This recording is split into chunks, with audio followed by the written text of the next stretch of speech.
Well, this story isn't going away. In fact, it's getting messier and messier by the day. What story? The story of this building here that you can see in this picture.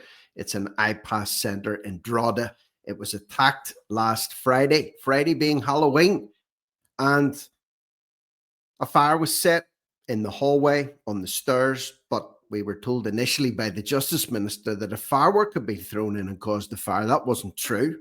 It was a man who had entered the property, and we were told he kicked the door in, he broke in. Now we're told he slipped in somehow.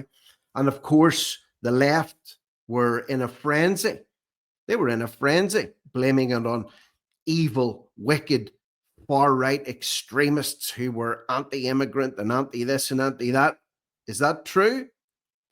In my reporting on this all along, I've said we have no idea who the culprit of this is because there's no evidence to suggest it's A, B, C, or D. We only had the information that was available from Angara Síochána and from the Justice Minister to go on. And then CCTV footage came out.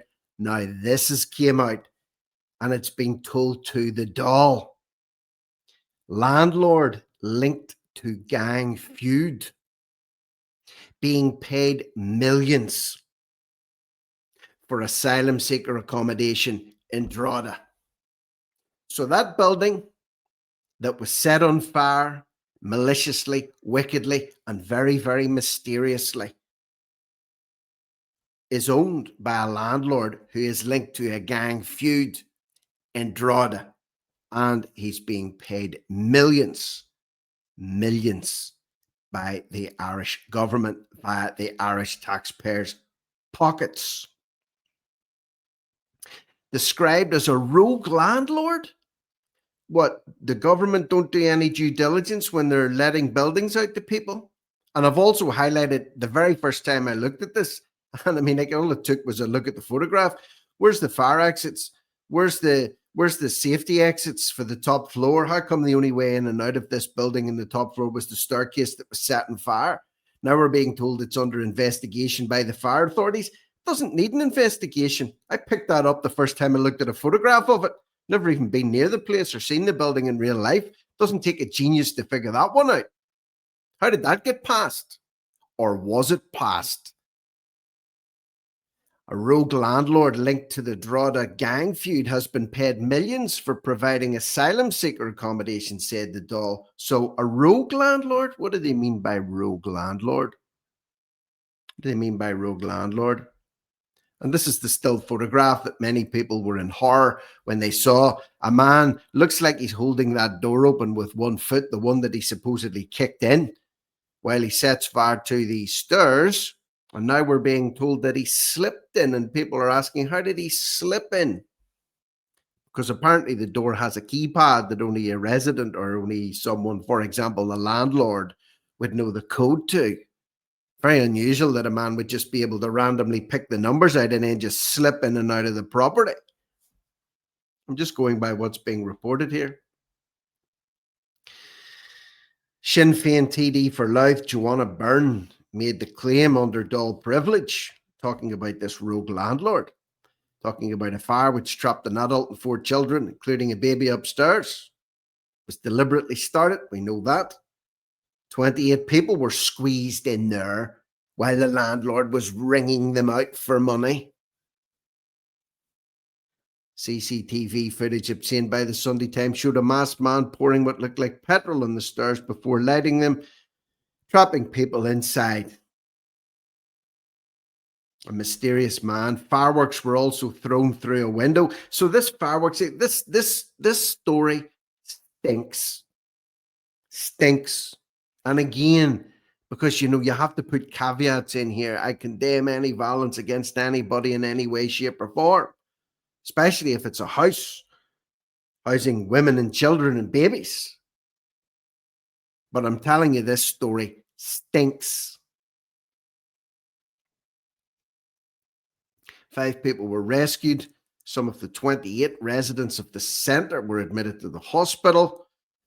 There is no published inspections or of direct provision or emergency reception and orientation centres for this building in 2025. I'm telling you, the thing stinks. The government have been paying this man, this rogue landlord, millions. Millions of euro for asylum seeker accommodation owned by a man who the Criminal Assets Bureau linked to the Drogheda gang feud. A possible alleged criminal being paid by the Irish government millions of euro to house so-called asylum seekers in what looks to be extremely dangerous accommodation. Ms. Byrne, she's the local MP, referred to him as a rogue.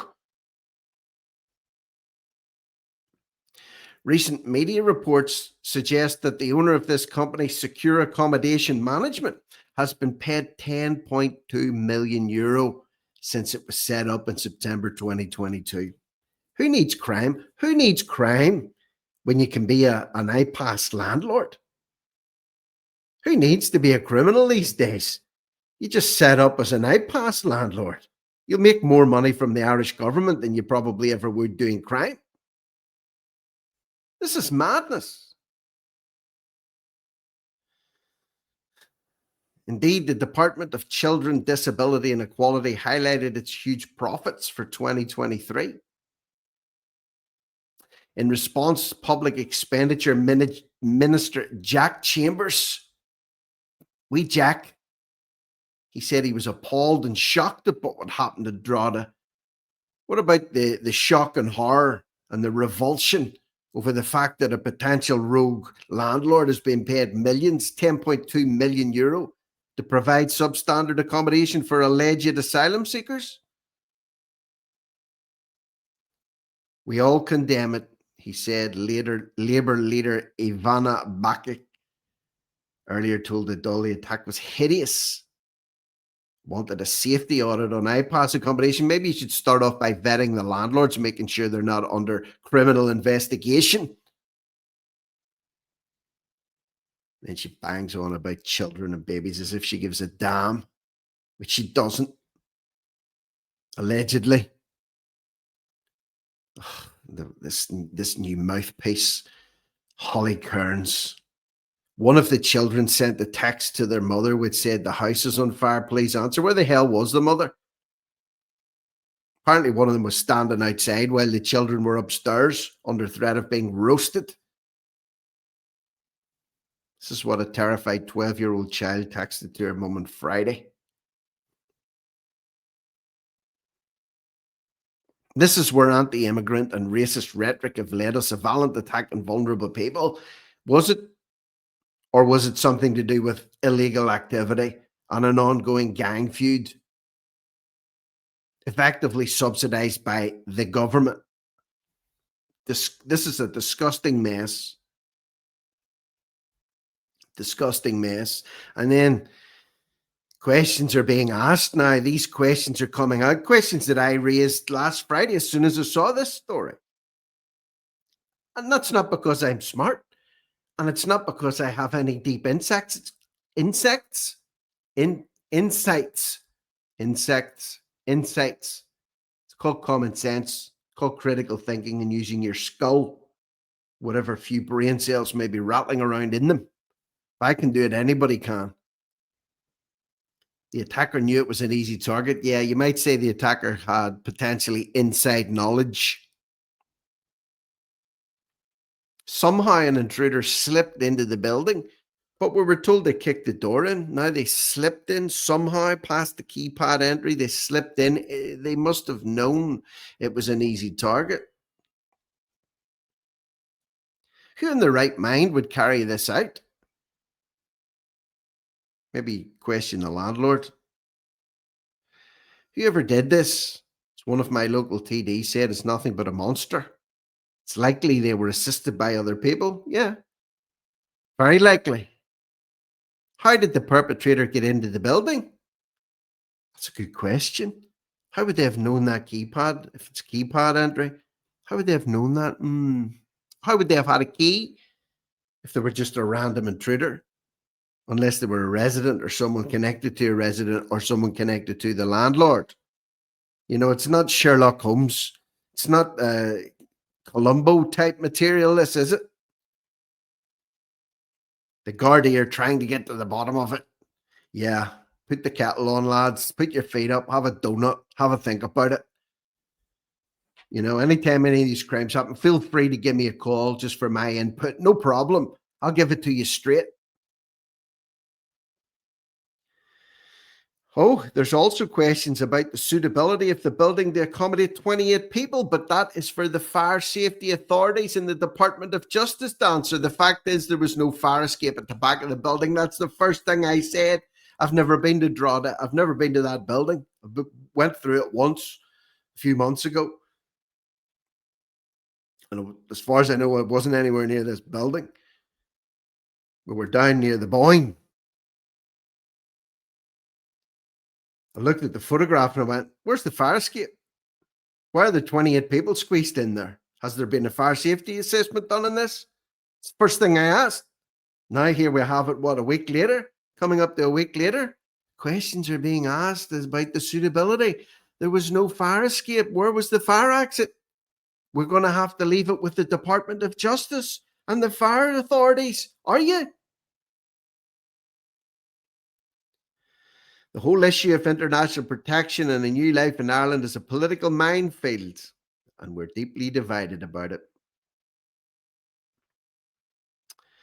The public feel far too many migrants have come to Ireland illegally in the middle of a national housing emergency and have not been kicked out by the state. Yeah. Even Mayhole said that he reckoned 80% of them were just spongers and leeches. 80%, and I would say he's lowballing his estimate. So, what do you think? Many people commented the same as I'm thinking under the last couple of videos we've made in this. And you know what? This is number 3. And I dare say there'll be another one somewhere along the line as more dirt and filth is unearthed surrounding this. I can't even speak. I'm beside myself. I'm exasperated. So enough talking out of me anyway. Leave me your thoughts and comments below in the comments box. Cut and paste the link to this. Share this content out. Subscribe to the channel if you haven't already done so. And for now, I'm Rick Munn. This is No Risk, No Reward Media. Over and out.